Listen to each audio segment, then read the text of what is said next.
Alright, regai titange the history of the Prophet Madungwe in terms of business. Prophet Madungwe is a businessman.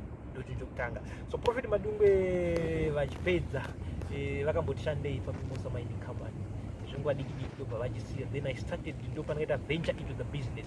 I started to own a welding company in Zvishavane, welding company. Then after 2 years, then I relocated to Harare. Then open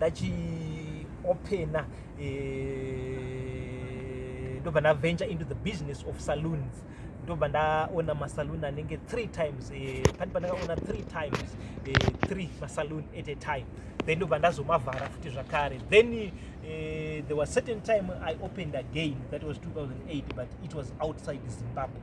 Ndine the garage ndaigadzira mota dzangu ndichidi, so ndakagara ndiri into the business world even sati ndakuzikamwa kusvika iko zvino, but currently ndakambovhara mabusinesses angu kuti ndinyatsoita full time basa raMwari ndisina zvinondivhiringidza.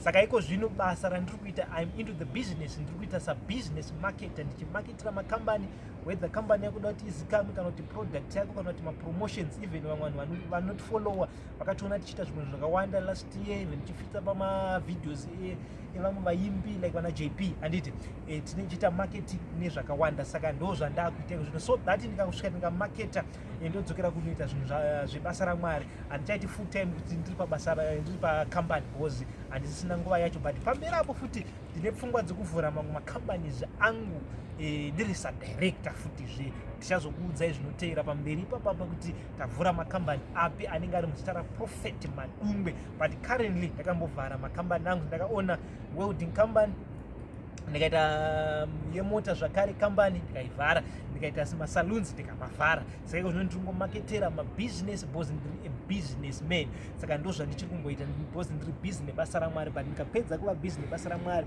Mwari vakanditendera gore rino risati rapera, ndakuchivhura another mamwe futizve makambani. Saka currently handina business randiri kuona inini riri muzita mangu, but ndiri kungomaketera vamwe vanoda kuziva kuti maproducts avo azikamwe, mapromotions avo azikamwe, kana kuti kambani yako iri pakati, kana kuti uri kutanga vanhu havasi kuuya pakambani hazvi kutengwa. Ndo basa randiri kuita iroro. Zvongoningosvika ndokumaketera zvinhu zvako kana zve3 hours ndiri pabasa pako, then ndakuchibuda, then ndakudzokera kubasa raMwari. Ndo zvandiri kuita, but pamberi apa ndichavhura mamwe mabusiness angu zvakare, Mwari vachitiudza kuti tiite zvipi. Saka ndo the business in history yaProphet Madungwe.